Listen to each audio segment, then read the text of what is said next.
अगर आपके लाइफ में बार बार कुछ ना कुछ प्रॉब्लम, कुछ ना कुछ इशू आ ही जा रहा है, चाहे दशा कुछ भी हो, दशा अंतर्दशा चेंज हो रहा हो, लेकिन प्रॉब्लम खत्म होने का नाम ही नहीं ले रहा है। कुछ ना कुछ प्रॉब्लम, सेम प्रॉब्लम कुछ आ ही जा रहा है, बार बार आपको तंग कर रहा है।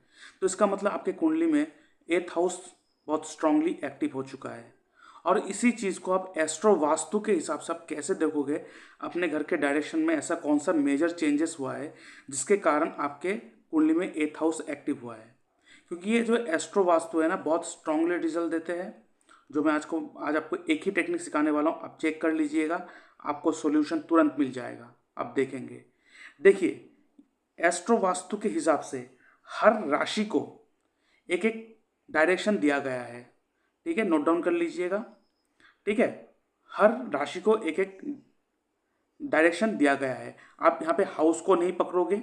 ठीक है, यहाँ पे हाउस को नहीं पकड़ोगे, आपको राशि को पकड़ना है। जैसे कि यहाँ पे 1 नंबर लिखा है तो मेष राशि, 2 नंबर लिखा है तो टॉरस, ऐसे करके आपको राशि को पकड़ना है। तो नंबर 1 राशि जो मेष राशि है, उसका जो डायरेक्शन है वो है ईस्ट। ठीक है, उसके बाद जो दूसरा राशि है सेकंड टॉरस राशि, उसका जो डायरेक्शन है नॉर्थ वेस्ट। ठीक है, तीसरा जो राशि है जेमिनी मिथुन राशि, इसका डायरेक्शन है नॉर्थ वेस्ट। ठीक है, चौथा जो डायरेक्शन राशि है कर्क राशि कैंसर, इसका डायरेक्शन है नॉर्थ ईस्ट। ठीक है, उसके बाद पांचवा जो डायरेक्शन है दैट इज लियो राशि। लियो राशि का जो डायरेक्शन है वो है ईस्ट ऑफ नॉर्थ ईस्ट। ठीक है, उसके बाद छठा जो डायरेक्शन है, ठीक है, भर्गो, इसका जो डायरेक्शन है वो है नॉर्थ। उसके बाद सातवां जो राशि है लिब्रा, इसका डायरेक्शन है वेस्ट ऑफ साउथ वेस्ट।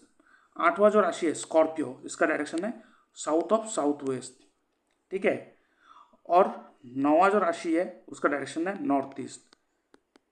और 10वां जो राशि है कैप्रिकॉन, इसका डायरेक्शन है साउथ। ठीक है, और south of south east, south को पकड़ लीजिए पहले। उसके बाद 11th राशि जो है एक्यूरियस, इसका डायरेक्शन है वेस्ट। ठीक है, उसके बाद 12th राशि मीन राशि पाइसिस, इसका डायरेक्शन है साउथ ईस्ट डायरेक्शन। तो ये डायरेक्शन बताने का कारण क्या है, इससे आपको पता चल जाएगा कि कैसे आपके एथ हाउस स्ट्रांगली गवर्न कर रहा है आपकी कुंडली में। इसके साथ साथ मैं आज आपको एक साउथ ऑफ साउथ वेस्ट के बारे में भी बताने वाला हूँ, क्योंकि वास्तु के हिसाब से south of south west direction को बहुत ही खराब डायरेक्शन माना गया है। इस डायरेक्शन को डिस्पोजेबल कहा गया है, और इस डायरेक्शन में जो भी व्यक्ति सोते हैं या तो कुछ भी यहाँ पे होगा, वो आपके लाइफ से धीरे धीरे चला जाएगा, या तो वो आदमी धीरे धीरे दुनिया छोड़ के चला जाएगा। लेकिन एस्ट्रो वास्तु के हिसाब से ये सही नहीं है। हर किसी के कुंडली सेम नहीं होता है, और हर किसी के कुंडली के हिसाब से रिजल्ट नहीं देते हैं। तो ये दो चीज़ आपको बताने वाला हूँ, आपको पता चल जाएगा। यहाँ पे देखिए, आप कैसे देखोगे आपके लाइफ में प्रॉब्लम जो हो रहा है वो एस्ट्रो वास्तु के हिसाब से कैसे रिजल्ट दे रहा है। देखिए, आपको देखना है एथ हाउस, क्योंकि हमें पता है एथ हाउस जो है वो हमारे लाइफ में प्रॉब्लम क्रिएट करके रखते हैं। ठीक है, हमारे लाइफ में कुछ ना कुछ प्रॉब्लम लगा रखता है, हमें आगे नहीं बढ़ने देता है, हमें प्रॉब्लम फेस करना पड़ता है। अभी आपको देखना है एथ हाउस में कौन सा राशि लिखा हुआ है, और कौन सा राशि मतलब कौन सा नंबर लिखा हुआ है। जो नंबर लिखा होगा उस नंबर का राशि आप पकड़ लोगे। ठीक है, जैसे कि एथ हाउस में यहाँ पे लिखा है 12, दैट मीन्स ये पाइसिस राशि है। ठीक है, ध्यान से सुन लीजिएगा, ये आपको बहुत काम में आएगा। क्योंकि एथ हाउस अगर आपके कुंडली में एक्टिव है, आपको प्रॉब्लम फेस करना पड़ेगा। और इस चीज़ को कैसे आप ठीक करोगे, बहुत ही सिंपल स्टेप से। आपको देखना है आपके कुंडली में एथ हाउस में कौन सा राशि लिखा हुआ है। जो राशि लिखा है उसका लॉर्ड को पकड़ लो आप। ठीक है, मान लीजिए आपके एथ हाउस में यहाँ पे देखिए मीन राशि लिखा हुआ है, 12th राशि मीन। अभी मीन राशि का मालिक कौन होता है? पाइसिस राशि का जो मालिक होता है वो जुपिटर। आप देखो, अभी देखो एथ हाउस में जो भी राशि लिखा है, उस राशि का जो मालिक है वो कौन से राशि में जाके बैठा हुआ है। जैसे कि एथ हाउस में 12th राशि लिखा है मीन राशि, इसका मालिक जुपिटर है। जुपिटर कहाँ जाके बैठा है? देखिए, जुपिटर यहाँ पे बैठा हुआ है। जुपिटर यहाँ पे बैठा हुआ है 12th हाउस में। कौन से राशि में बैठा हुआ है? देखिए, एस्ट्रो वास्तु में हमें हमेशा राशि को ही देखना होता है। अभी एथ हाउस का मालिक जुपिटर, जुपिटर कौन से राशि में बैठा हुआ है? जुपिटर बैठा हुआ है कर्क राशि में। अभी कर्क राशि का डायरेक्शन मैंने क्या बताया? North of north east. तो इसका मतलब क्या है? तो इसका मतलब है कि अगर north of north east direction में, north of north east direction में आपके घर के नॉर्थ ईस्ट डायरेक्शन में जुपिटर रिलेटेड कोई भी चीज़ रखा होगा तो आपको आपके लाइफ में प्रॉब्लम आता ही जाएगा। उसे उस डायरेक्शन तुरंत हटाना है। अभी जुपिटर का डायरेक्शन चीज़ें क्या है? बुक्स, मंदिर, भगवान का फोटो, ठीक है। तो ये सारे बुक्स जो होते हैं, बुक्स देखिए, हमें जो स्कूल कॉलेज में पढ़ने वाला जो नॉर्मल बुक्स होते हैं, किताब होते हैं, वो हम मर्क्यूरी को पकड़ते हैं। लेकिन जो धार्मिक पुस्तकें होते हैं वो सारे चीज़ जुपिटर को दिखाते हैं। अगर आपका गुरु का फोटो भी उस डायरेक्शन में लगा है तो आपके लाइफ में प्रॉब्लम आएगा। देखिए, हम जिस भगवान को पूजा करते हैं वही हमारे लिए प्रॉब्लम क्रिएट कर देते हैं। देखिए, इसका मतलब हमें प्रॉपर डायरेक्शन में हर चीज़ होना चाहिए। तो ये जो एस्ट्रो वास्तु है ये बहुत स्ट्रांगली रिजल्ट देते हैं, ठीक है। जब आप देख लेना आपके कुंडली के हिसाब से 12th हाउस में कौन सा राशि लिखा हुआ है।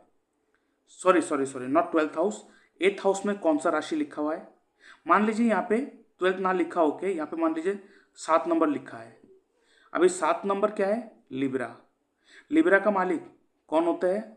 वीनस। अभी देखो यहाँ पे वीनस कहाँ बैठा है? वीनस यहाँ बैठा हुआ, ये रहा। अभी वीनस कौन सा राशि में बैठा है? मान लीजिए यहाँ पे 7, तो यहाँ पे 8, 9, 10, 11, 12, 1, 2, यहाँ पे 2 नंबर होगा, ठीक है। अभी वीनस मान लीजिए यहाँ पे बैठा हुआ है और यहाँ पे 2 नंबर राशि लिखा हुआ है। अभी 2 नंबर राशि का डायरेक्शन मैंने क्या बताया? वे नॉर्थ वेस्ट, ठीक है। अभी अगर आपके घर के नॉर्थ वेस्ट डायरेक्शन में वीनस रिलेटेड कोई भी चीज़ रखा होगा, ठीक है, तो आपके लाइफ में प्रॉब्लम लगा रहेगा। वीनस का चीज़ें क्या होता है? ब्यूटी प्रोडक्ट्स, परफ्यूम, ठीक है। तो कोई भी चीज़ें जिसे शुक्र को रिप्रेजेंट करते हैं, तो अगर ये आपके नॉर्थ वेस्ट डायरेक्शन में है तो आपको प्रॉब्लम करेगा। तो ये चीज़ आपको देखना होता है, ठीक है। आपको देखना है 8th हाउस में कौन सा राशि लिखा हुआ है, उस राशि का मालिक कहाँ जाके बैठा है, जिस घर में बैठा है उस घर में कौन सा राशि लिखा हुआ है। जो राशि लिखा हुआ है उस राशि का डायरेक्शन आप निकाल लीजिए। मैंने डायरेक्शन के बारे में बता दिया। उस डायरेक्शन में अगर 8th हाउस का मालिक का सामान रखा होगा आपके लाइफ में प्रॉब्लम होगा, आप देख लीजिएगा, ठीक है। और दूसरा मैं कहना चाहता था आप लोगों को south of south west direction, ये डिस्पोजेबल का डायरेक्शन है। तो हम अक्सर कहते हैं कि south of south west direction में हमें टॉयलेट होना चाहिए जो अच्छा है। तो south of south west disposable का एरिया है, तो इसका जो राशि है वो स्कॉर्पियो राशि। अभी यहाँ पे देखिए स्कॉर्पियो राशि 4th हाउस में बैठा हुआ है। अभी एक चीज़ देखिएगा, ये लगा ही रहता है हमेशा किसके साथ? लियो लगन के जो व्यक्ति है, सिंह लगन के जो व्यक्ति है, इनको घर में रहने में कभी भी मज़ा नहीं आता है। इनको कभी घर में रहने का मन नहीं करता है। इनको हमेशा घर से ही प्रॉब्लम होता है। घर के किसी के साथ बनता नहीं है, या तो टेंशन होता है कुछ ना कुछ। इनको मतलब घर से बाहर जाना लगा रहता है, मुझे बाहर जाना है, घर पे रहना ही नहीं है, घर का माहौल अच्छा नहीं है। क्यों नहीं है? क्योंकि इनके कुंडली में जो राशि है साउथ ऑफ साउथ वेस्ट का राशि स्कॉर्पियो, वो 4th हाउस में बैठा है। 4th हाउस क्या है? अपना घर है। इसका मतलब अपना घर ही इनके लिए डिस्पोजेबल का कारक बन गया। तो ये बहुत ही अनोखा चीज़ है ये एस्ट्रो वास्तु। तो आपको आज एक अलग नॉलेज देने के लिए मैंने ये बताया था। तो अब इस चीज़ को आप देखिएगा, 8th हाउस को यूज़ कीजिए, क्योंकि 8th हाउस हमें प्रॉब्लम देते हैं। तो इस चीज़ को आप देखिएगा, अपने घर पे अगर है तो उसे हटा दीजिएगा। मान लीजिए यहाँ पे मंगल का कोई राशि लिखा हो, 1 नंबर या 8 नंबर, और मंगल कहीं राशि में किसी भी राशि में बैठा है, ठीक है। तो मान लीजिए यहाँ पे 1 नंबर लिखा हुआ है, ठीक है। 1, 2, 3, 4, 5, 6, 7, 8, ठीक है। और मान लीजिए मंगल यहाँ बैठा हुआ है, आपका मंगल यहाँ बैठा हुआ है। तो और यहाँ पे कौन सा राशि लिखा? छठा राशि। 6th राशि का जो डायरेक्शन है वो है नॉर्थ। अभी 8th हाउस का मालिक कौन बन गया? मंगल। मंगल कौन से राशि में बैठा हुआ है? वर्गो राशि में। वर्गो जो छठा राशि, उसका डायरेक्शन क्या है? नॉर्थ। अभी अगर नॉर्थ डायरेक्शन में अगर मंगल का कोई भी सामान रखा होगा तो आपके लिए ये प्रॉब्लम क्रिएट करके रख देगा। अभी देखिए एक चीज़, अक्सर कहते हैं साउथ डायरेक्शन जो है वो फायर एलिमेंट है, और इस जगह पे मंगल का सामान रखना बहुत अच्छा है। ये बहुत ही शुभ संकेत होता है मंगल का सामान रखना, ठीक है, साउथ डायरेक्शन में। अभी मान लीजिए आपका कुंडली 8th हाउस में 1 नंबर राशि लिखा हुआ है, तो ये 2 होगा, ये 3, ये 4, ये 5, ये 6, ये 7 और ये 8, ये 9, 10, 11, 12। अभी देखिए मंगल यहाँ पे बैठा हुआ है और यहाँ पे 8वां राशि लिखा हुआ है। तो अभी देखिए आपके कुंडली में मंगल जो है वो 8th हाउस का मालिक है, ठीक है। और मंगल जाके बैठा हुआ है कौन से डायरेक्शन में, कौन से राशि में, अपने ही राशि में बैठा हुआ है south of south west direction. अभी इस डायरेक्शन में कोई लाल रंग होगा तो आपके लिए प्रॉब्लम हो जाएगा, ठीक है। और इसी हिसाब से अभी देखिए यहाँ पे मान लीजिए कोई 8वां राशि लिखा है, 8th राशि, 8, 9, 10, 11, 12, 1, 2, 3, 4, 5, 6, 7। अभी मान लीजिए, अभी देखिए 8th हाउस में कौन सा राशि लिखा हुआ है, स्कॉर्पियो राशि, 8 नंबर लिखा हुआ है। इसका मालिक कौन है, मंगल। अभी मान लीजिए मंगल आपके कुंडली में मान लीजिए मंगल आपकी कुंडली में यहाँ पे बैठा हुआ है, ठीक है, 10वें राशि में बैठा हुआ है, 10th राशि में बैठा हुआ है, ठीक है। देखिए 8वें घर का मालिक कौन है, मंगल। मंगल कहाँ बैठा हुआ है, मंगल बैठा है आपके यहाँ पे 10th राशि में बैठा हुआ है। अभी 10th राशि में बैठा मंगल उच्च माना जाता है, लेकिन यहाँ पे एक ट्विस्ट है। अगर वो 8th हाउस का मालिक है और वो बैठा है 10वां राशि, कैप्रिकॉन राशि, कैप्रिकॉन राशि का डायरेक्शन क्या है, साउथ। अभी अगर आपके घर में साउथ डायरेक्शन में मंगल रिलेटेड कोई भी चीज़ें होगा, रेड कलर होगा तो आपके लिए प्रॉब्लम हो जाएगा। यहाँ पे कोई जिमिंग का सामान होगा तो प्रॉब्लम हो जाएगा। कटिंग का कोई भी चीज़, वेपन होगा तो ये प्रॉब्लम हो जाएगा। फायर एलिमेंट होगा तो प्रॉब्लम हो जाएगा। देखिए वास्तु के हिसाब से साउथ डायरेक्शन में फायर एलिमेंट होना अच्छा है। अभी देखिए आपकी कुंडली के हिसाब से साउथ डायरेक्शन में ही अगर फायर एलिमेंट होगा तो आपके लिए कितना बड़ा प्रॉब्लम क्रिएट कर देगा। इसलिए मैं कहता हूँ कि वास्तु को तो हमेशा ठीक रखना है, वो भी अपने एस्ट्रो वास्तु के हिसाब से, जिसे हम लोग कहते हैं हिट थ्योरी। बहुत स्ट्रॉन्ग रिजल्ट देते हैं, लेकिन मैं हिट थ्योरी से किसी को इतना जल्द एनालाइज में करके देता नहीं हूँ चार्ट, ठीक है। बस बाकी उसके हिसाब से बाकी जो एनालाइज मैं करता हूँ उसका एनालाइज आप करवा सकते हो। अगर ज़रूरत पड़ा तब जाके मैं हिट थ्योरी एनालाइज करता हूँ, लेकिन इतनी जल्द मैं हिट थ्योरी एनालाइसिस नहीं करता हूँ, ठीक है। तो ये देखिए, आप इसको यूज़ कीजिए, एटलीस्ट इसको यूज़ करके अपने लाइफ में जो प्रॉब्लम है उसे आप दूर कर सकते हो, ठीक है। अभी के लिए इतना ही, थैंक यू, बाय बाय। और इसके साथ साथ मैं अपने व्यूअर्स को बताना चाहता हूँ, अगर आप अपना बर्थ चार्ट एनालाइज करवाना चाहते हो, आप अगर चाहते हो कि आपका जो प्रॉब्लम वो मैं सॉल्व करूँ, तो आप मेरे इस व्हाट्सएप नंबर पे आप अपना date of birth, time of birth, place of birth, आपका नेम, जेंडर, आपका सवाल लिख के भेज सकते हो। उस सवाल के ऊपर मैं एक डिटेल वीडियो बना के यूट्यूब में अपलोड कर दूंगा और उसका लिंक आपके साथ शेयर कर दूंगा, जिसके लिए मैं चार्ज करता हूँ 250 रुपीज़ ओनली पार चार्ट। आप 250 रुपीज़ मेरे इस यूपीआई नंबर पेमेंट करोगे या मेरे इस बैंक डिटेल में पेमेंट करोगे, उसका स्क्रीनशॉट भेजोगे, उसके बाद 1 हफ्ते के अंदर आपको एनालिसिस मिल जाएगा। लेकिन आपको जो प्रॉब्लम है, आपको जो डाउट आपको लगता है, वो मुझसे बात करके सॉल्व हो सकता है। आपको मुझसे बात करना है तो आप क्या कर सकते हो, एक फ़ोन कॉल अपॉइंटमेंट बुक कर सकते हो, जिसके लिए मैं चार्ज करता हूँ 500 रुपीज़ ओनली। आप मुझसे बात करना चाहते हो तो 500 रुपीज़ आपको पे करना पड़ेगा। मेरे इस यूपीआई नंबर पेमेंट करोगे या मेरे बैंक डिटेल में पेमेंट करोगे, उसका स्क्रीनशॉट भेजोगे, उसके बाद मैं आपको एक डेट एंड टाइम दे दूंगा, उस दौरान मैं आपसे बात करूंगा, ठीक है। और इसके साथ साथ अगर आपको ऐसा लगता है कि आपको फुल सपोर्ट चाहिए मुझसे, और full support means in the sense आपको यहाँ पे अष्टक वर्ग का भी सपोर्ट मिलेगा, हिट थ्योरी जो नेगेटिव हिट पॉजिटिव हिट हमारे कुंडली में पड़ते हैं उसका भी सपोर्ट मिलेगा, उसके साथ एस्ट्रो वास्तु का भी सपोर्ट मिलेगा, साइकोलॉजिकल सपोर्ट मिलेगा, उसके बाद मेरा जो नक्षत्र त्रिपाप चार्ट है उस हिसाब से प्रेडिक्शन और सपोर्ट, फुल टू सपोर्ट मिलेगा। और यहाँ पे ना कि आप सिर्फ आपका ही चार्ट एनालिसिस होगा, यहाँ पे आपके फैमिली मेंबर का भी चार्ट एनालिसिस होगा, और आपके घर का वास्तु के साथ साथ आपके कुंडली के हिसाब से जो एस्ट्रो वास्तु बनता है, आपका पर्सनल वास्तु बनता है, उसका भी सपोर्ट मिलेगा। तो ये है ना बहुत अच्छा ऑफर। तो इसके लिए आपको क्या करना पड़ेगा, आपको एक प्राइम मेंबरशिप लेना पड़ेगा 1 साल के लिए। पूरा 1 साल के लिए वो सपोर्ट आपको मिलने वाला है। सोचिए, जो एक बार के लिए जो लोग चार्ज करते हैं वो मैं आपको 1 साल के लिए दे रहा हूँ ओनली 25,300 रुपीज़। आप मेरे इस यूपीआई नंबर पेमेंट करोगे या इस बैंक डिटेल में पेमेंट करोगे, उसका स्क्रीनशॉट भेजोगे, उसके बाद आपको मैं प्रीमियम ग्रुप में ऐड कर दूंगा। उसके बाद आपको 1 साल के लिए फुल सपोर्ट मिलेगा। आप कभी भी मुझसे बात कर सकते हो, फ़ोन कॉल में बात कर सकते हो, कभी भी प्रॉब्लम कोई डिस्टर्ब हो रहा है उसका उपाय आप ले सकते हो मुझसे। पूरा 1 साल के लिए मुझसे सपोर्ट मिलते रहेगा। लेकिन सैटरडे और संडे क्लोज रहता है, उस दिन मैं अपना ऑफिस बंद रखता हूँ।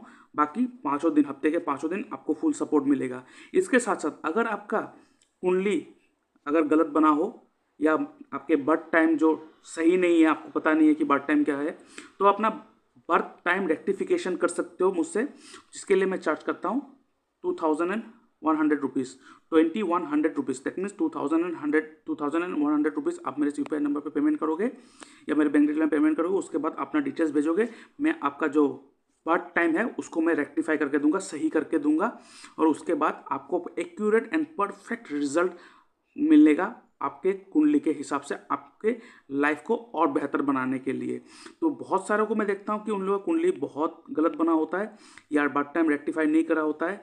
तो बर्थ टाइम अगर रेक्टिफाई करना है तो आप मुझसे जुड़ सकते हो ओनली 2100 रुपीज़ पेमेंट करके, ठीक है।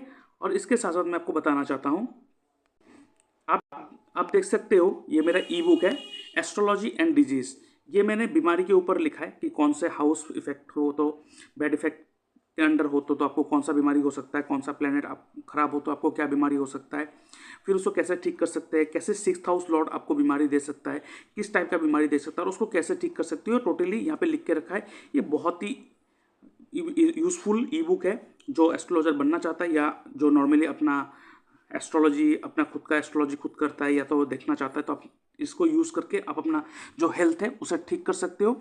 इसका जो लिंक है मैंने डिस्क्रिप्शन बॉक्स में देके रखा है, उसका PDF आप ले सकते हो, लेकिन ये पासवर्ड प्रोटेक्टेड है। इसके लिए आपको मात्र पेमेंट करना पड़ेगा 99 रुपीज़ ओनली।